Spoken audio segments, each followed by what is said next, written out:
All right, welcome everyone. Thank you so much for joining us for today's conversation. I'm very, very excited for this one. If you know a colleague that's navigating a tighter event budget, bigger expectations, or tougher ROI conversations, please send them a quick message to join us live. Today's session is about how CMOs think, not just about channels or campaigns, but about focus, trade offs, and making marketing work harder when resources are limited. Budgets may fluctuate, but the real pressure comes from scrutiny. Every dollar must defend itself, every channel must prove its impact, and every event must justify time and spend. If we haven't met before, hello, my name is LaTisha. I'm on the event partnerships team here at Vendelux. We turn events into pipeline automatically. So Vendelux connects directly to your CRM, whether that's Salesforce or HubSpot, and matches your ideal customer profile against our proprietary database of over 250,000 B2B events. Through our organizer partnerships, we can show you exactly where your buyers will be, execute targeted outreach, and book qualified meetings before the event starts. We also help you fill your own field events with high intent prospects. And with that CRM connection, you can attribute pipeline back to specific events and continuously improve ROI over time. Ultimately, we're giving you defensible proof that the right events drive measurable revenue. And in parallel, we partner with leading organizers like Health and Deep Tech Momentum, equipping them with audience insights that help them attract the right attendees and deliver stronger ROI for sponsors and exhibitors. I'm very excited to be joined today by Charles Andreo, Chief Marketing Officer of Deep Tech Momentum. The challenges that he navigates, niche audiences, selective buyers, and the need to justify every dollar are the same pressures that many marketing leaders are facing right now. So today's conversation is about how event and marketing operators think under constraint and insider tips on how to pick better events and get the most out of them. Charles, thank you so much for joining me today. I'm very excited for this conversation. Yeah, thank you, LaTisha. Thank you for having me. I'm very excited too. Awesome. So I guess we can start talking about, before we talk about events in particular, we can just talk about the marketing function as a whole and thinking about growth. So when you step into a marketing function, what are the first signals that tell you that marketing spend is misaligned with revenue impact? So whenever I join a new startup or a new company, one of the first things I do is I essentially just calculate the overall cost per acquisition, um, as well as the cost per acquisition per channel.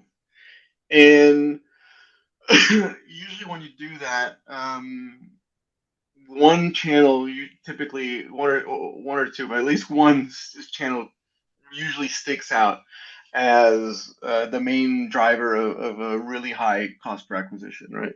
And you typically this is where you find the lowest hanging fruits for starting to improve your marketing ROI. So typically that channel is what ends up being the focus of the first 30 days in the new role. Mhm. Um, Once you've identified this high CAC channel, you got to zoom in, break down the channel into its constituent parts. Coming from more of a growth marketing background, I typically view channels as conversion conversion steps, and Okay. you define these different steps. You look at the conversion rates between them, and typically there's one part where you see that blockage, that conversion blockage, and there's your lowest hanging fruit. Um, yeah. So interesting. So essentially, you're saying instead of looking at what's not performing best, you look at the channel that is performing the best and then see the blocks in that specific channel.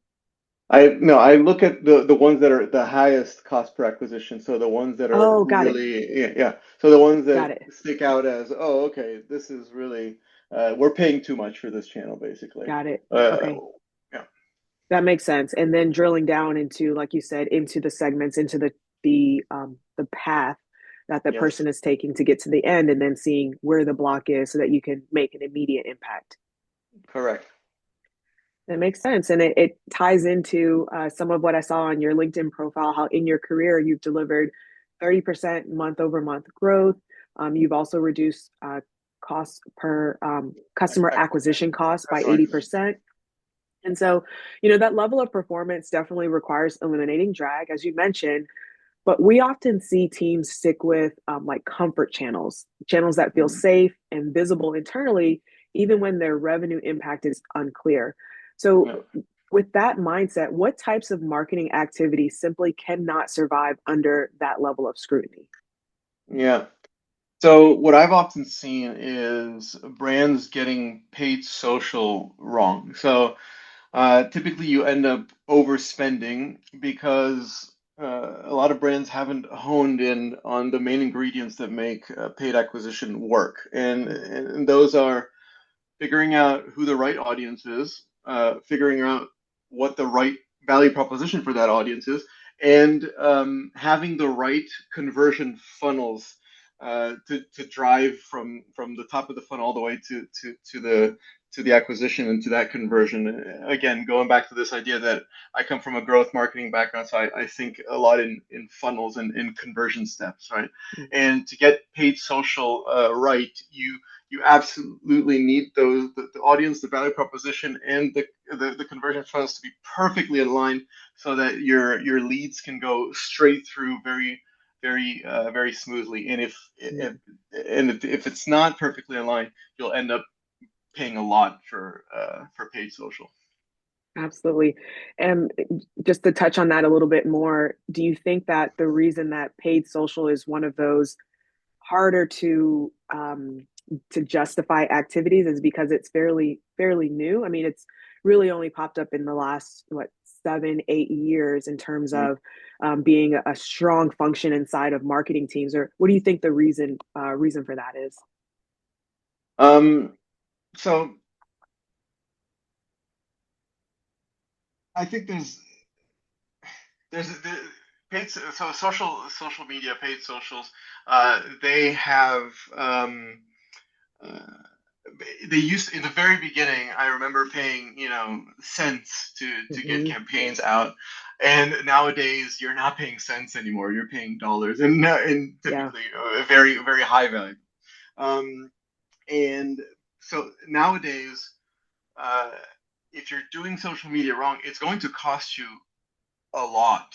Yeah. Um, so getting those ingredients right is absolutely crucial to making sure that that channel works for you, and it can be a very powerful channel if you get those things right, those ingredients right, and if you obviously uh, hone in on the audience, the value proposition, and the funnel conversions behind it. Absolutely. You can't just do it just because it looks good. You have to make sure you have those No, those three ingredients. correct. Um, so that I mean that kind of brings us to accountability. So when we're thinking about accountability inside of a marketing team, what does that look like for a team that's expected to drive measurable growth rather than just activity? Mm. So for me, driving measurable growth is first and foremost about defining the metric or the metrics that Mhm. truly reflect the value that your business delivers to customers, right? And once, so you can call this the North Star methodology, right? Mhm. You identify that one metric that reflects the value that you provide to customers, and then you drill down into it and you understand the metrics that contribute to that Mhm. one North Star.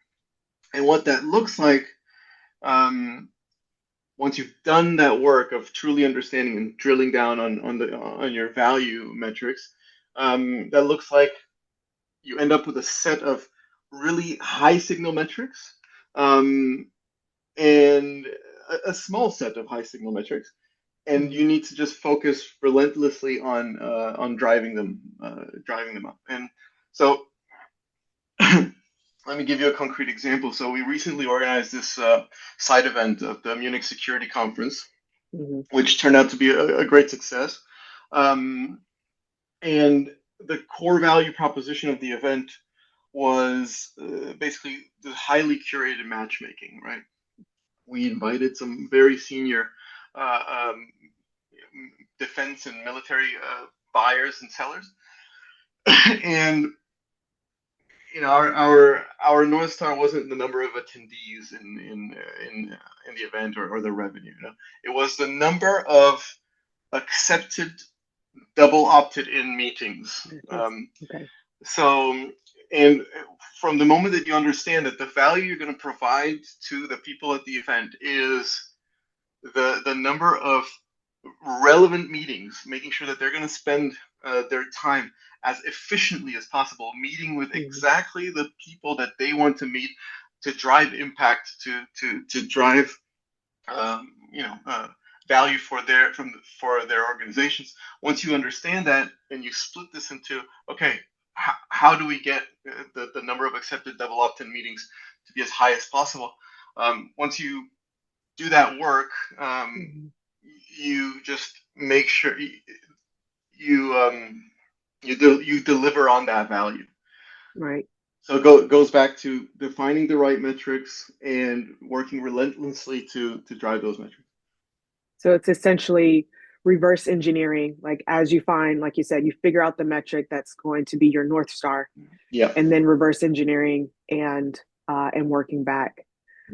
We have a exactly. question that quickly asks, can you define what you mean by double opt-in meeting?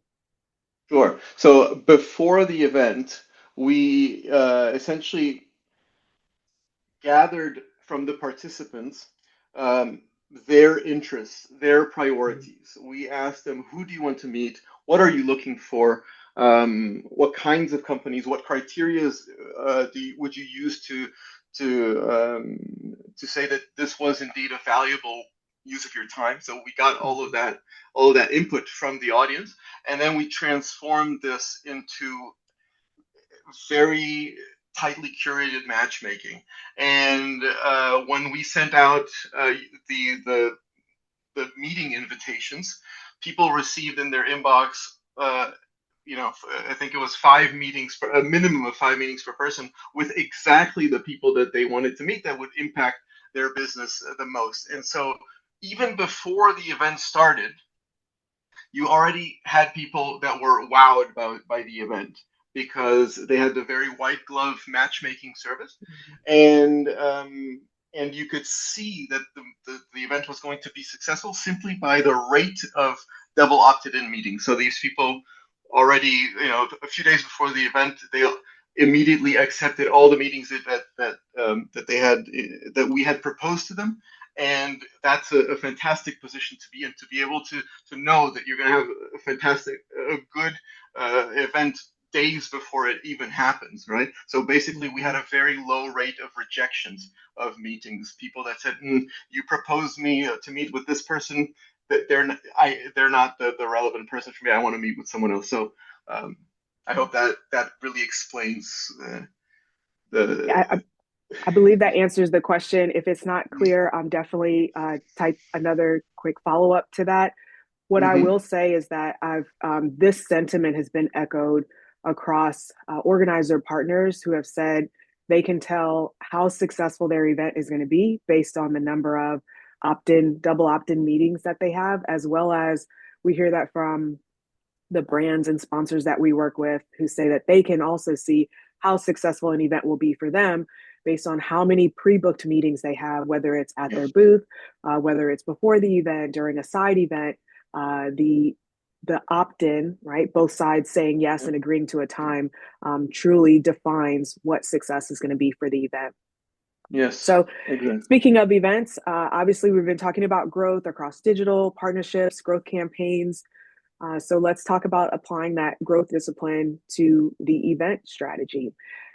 If we think about being ruthless with choosing a KPI and reverse engineering and applying that to events, how does that mindset affect how you design the experience? And speaking to either the side event or to Deep Tech Momentum in particular, how does that Yeah. affect how you design the experience?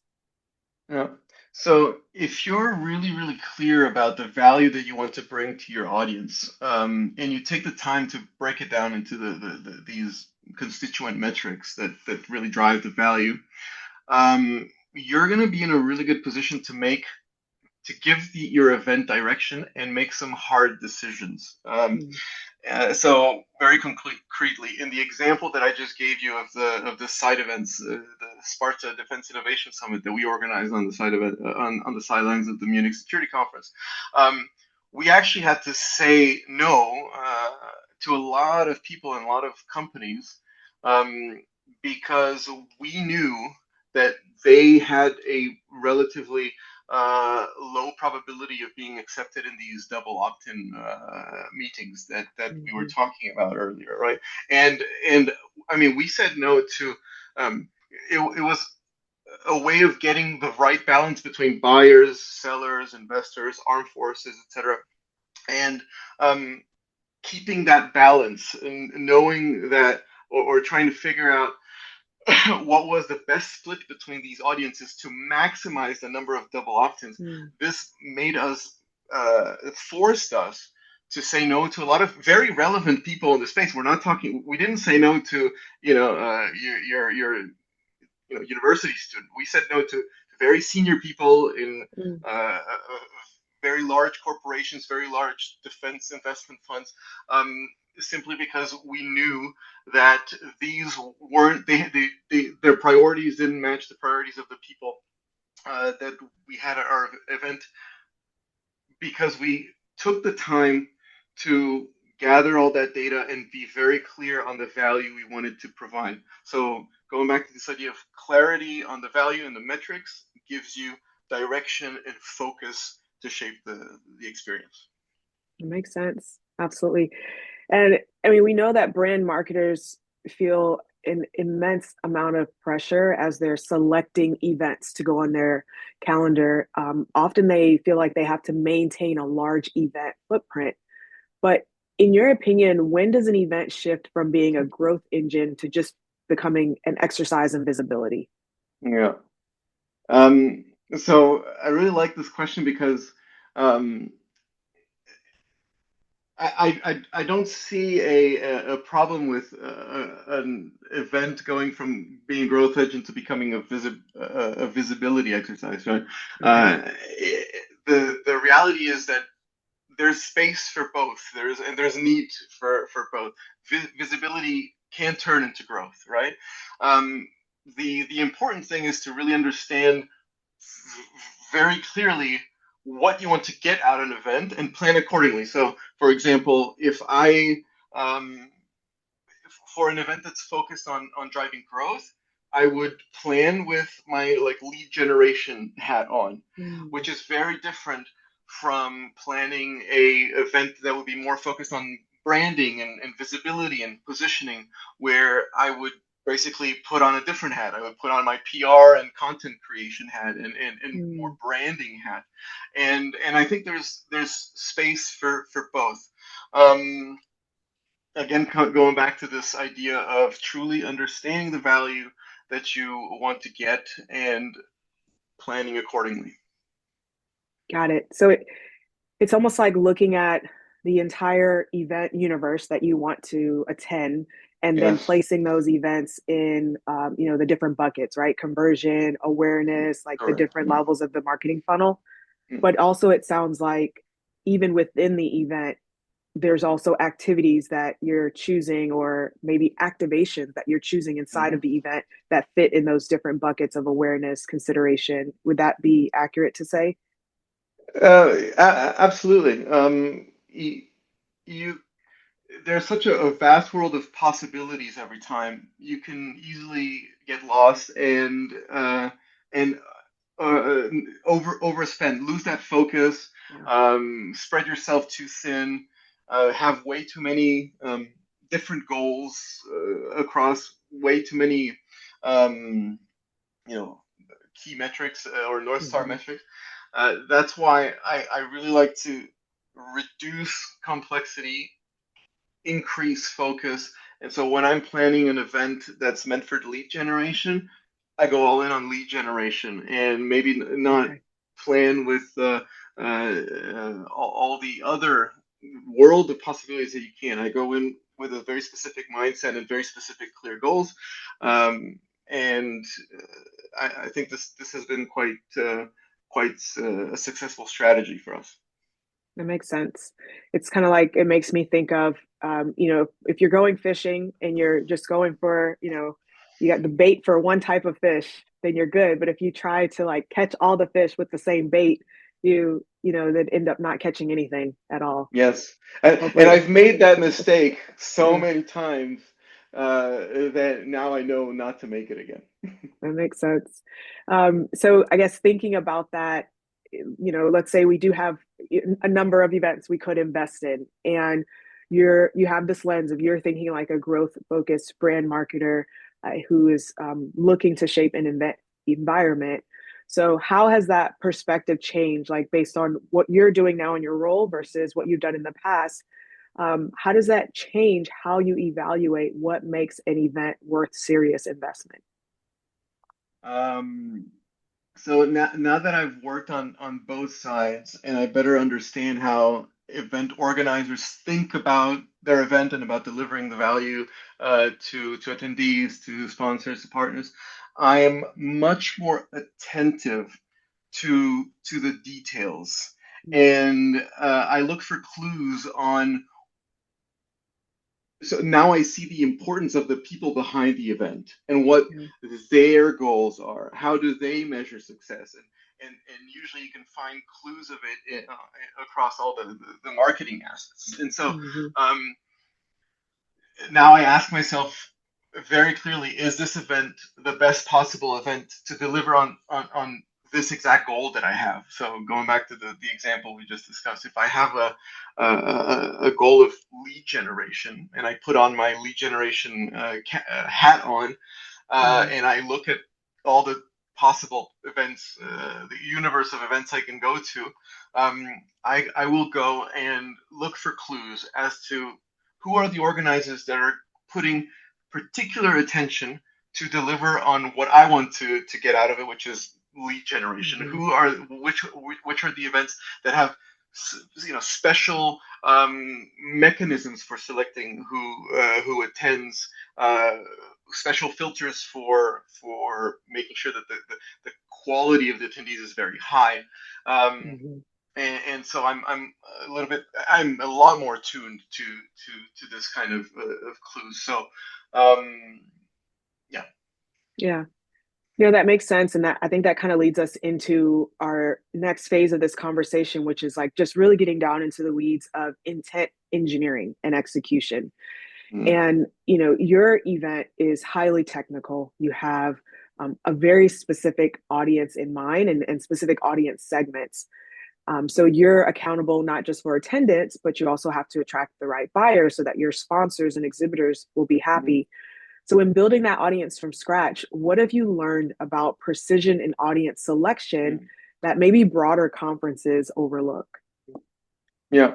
So what I've learned is that intent is the defining factor of success, right?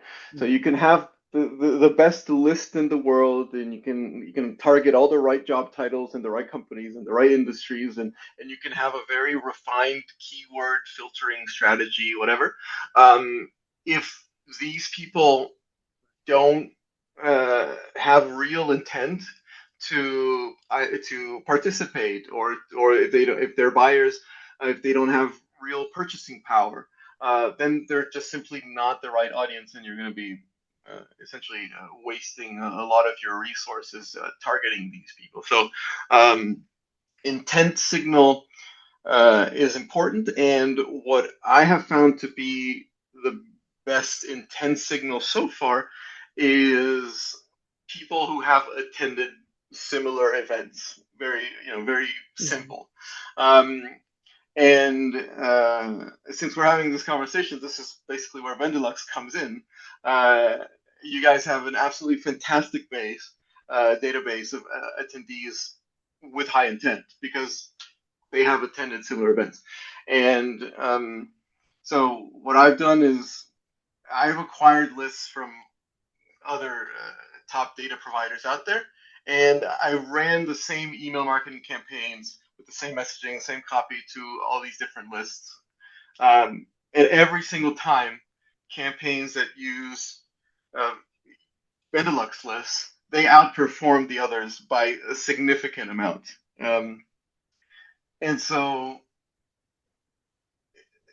that, you know, intent, intent, Intent matters. intent, and you guys are a very powerful source of like high intent leads for sure. Yeah, we always say like people who go to events, right? There's a lot of different Yeah. places that you could find your ICP, but does that person attend events? And we also find that um, sometimes people have a different method of buying. There are some people who, will never go to an event and buy based on an event. And there are other people where they have to see you in person. They have to shake a hand. They have to have that interaction with you. And what we find is that those event attendees, the people that we're meeting at events, are more likely to help move a deal along by having that in-person interaction. So we've definitely seen that as well across our clients and across our organizer partners. Yeah. Exactly. Exactly. So we talked a little bit about email, and you talked a little bit about how you leveraged email from using our data versus other data providers. And we recognize that email is one of the highest ROI channels in B2B marketing. Hmm. In event marketing specifically, what separates a generic event blast from email strategies that actually drive registrations and pre-booked meetings? Yeah. So, first of all, you have to make sure that you're targeting a high intent audience Mm-hmm. that we just discussed. The second, the other ingredients that absolutely need to get right, and it makes me smile because it sounds a bit silly and trivial, but it makes a huge difference, which is writing really good subject lines. Very often, you're going Yeah. to be contacting these cold audiences who have never heard about you. So you have to get very creative on how to make them open your email. And I think I take pride in writing some pretty amazing subject lines. And the trick is the secret to writing a great subject line is you look at all of the cold emails that you get typically in your inbox and you try to do exactly what they're not doing. Yeah. Because a lot of times you receive these cold emails and they use these very overdone, like every overdone kind of mind tricks to get you, asking a question or putting Yeah. your first name in there. Hey Charles, have you thought about increasing your ROI? Like, don't do Yeah. that. Don't That's do, the if first it thing that came if to mind. Like, hey, it Charles, are you yeah. thinking about ROI today? Yeah, exactly. So this is exactly what you should not be doing. Yeah. What you should be doing is so if you read it and it feels a bit salesy, kill it. Mhm. You have to write something that does not feel salesy, Yeah. feels absolutely personal. So the what one mind trick I like to use is, hey, I'm writing this email to someone who is expecting my email, and that I don't want to try to sell something to. Mhm. I want to provide them value in a non-salesy way. Easy to say, very difficult to do. Um, there are some great resources out there for writing some good subject lines. And beyond the subject line, once you get into the content itself, the more personalized the email feels. There's again no secrets Mhm. there. Personalization, segmentation. Those are the ingredients, right? Subject lines, personalization, segmentation. If you get those ingredients right, then you're going to be getting a lot of conversions. Very often, even from very cold campaigns, we've been getting some pretty very good results. Um, and you know 5 times better results when using Vendelux lists. So this is it's a very powerful channel.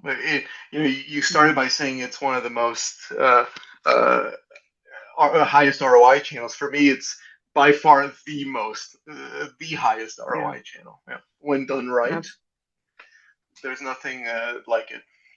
And we have another question about email, and you mentioned personalization. So how do you personalize at scale? Yeah. So beyond your typical fields, first name, last name, etc., uh, job title, company, those I think nowadays pretty much everyone uses it. What we live now in an era where uh, AI can do absolute wonders, right? So you can enrich your contact info with all kinds of wonderful prompts to capture to really personalize and capture something unique about that particular person that you're contacting.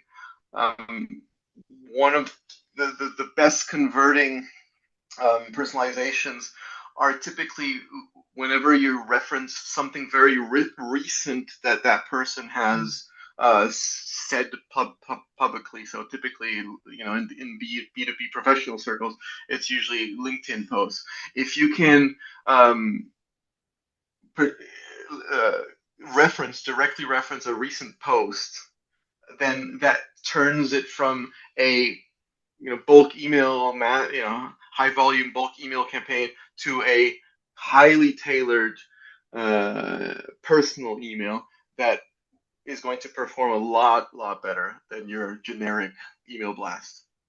Absolutely. And our meeting customers see this firsthand because this is what essentially we're doing for them. So we're using the AI personalization. We're personalizing at scale, and as you mentioned, it's one of the ways to make sure that you not only get to the inbox, but you also get the open, which Yeah. is most important. So I know we're coming to the end here. I've just got two more questions. The first one is when designing deep tech momentum, how do you think about equipping sponsors with the information they need in order to operate efficiently before the event starts? Um, so as I was mentioning earlier, we're all about ensuring the best possible use of everyone's time and making sure that they Mhm. get a lot of value from the event. And for us, that means getting buyers that have real buying power and real decision power, and having sellers that have solutions that are ready to sell and ready to scale as well. Mm. And to to get this right, we again, as I mentioned earlier, we acquire or we essentially survey the criteria directly from our attendees. We build a very good understanding of what their priorities are, and once you do that, there's basically just no way that you're going to that they're going to have a bad time at your event, right? Mm. So it's all about building intelligence and figuring out systems for building intelligence at scale. Mm. Um, yeah. Love it. Now, our final conversation that we have over and over and over again with brand side marketers is constraint because we're often hearing that budgets are being cut. We're doing our best to help them to attribute ROI back to events, but they still see budget pressure, and often they see it as a constraint rather than an opportunity.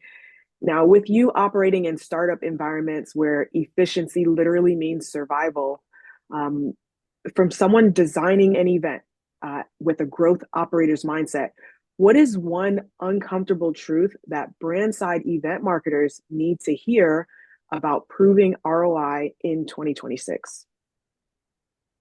Um, so the brands that win, they treat events like a growth channel, right? Mm. And so for me, that means a very specific and well thought through North Star that's absolutely essential. Ruthless audience qualification. Um, you know, pre-committed meeting and very clear pipeline targets. Uh, and also the discipline and courage to walk away when you just figure out that, hey, the value is just not there. Absolutely. Um, Thank you so much, Charles. Is there anything else that you'd like to share before we close out for today?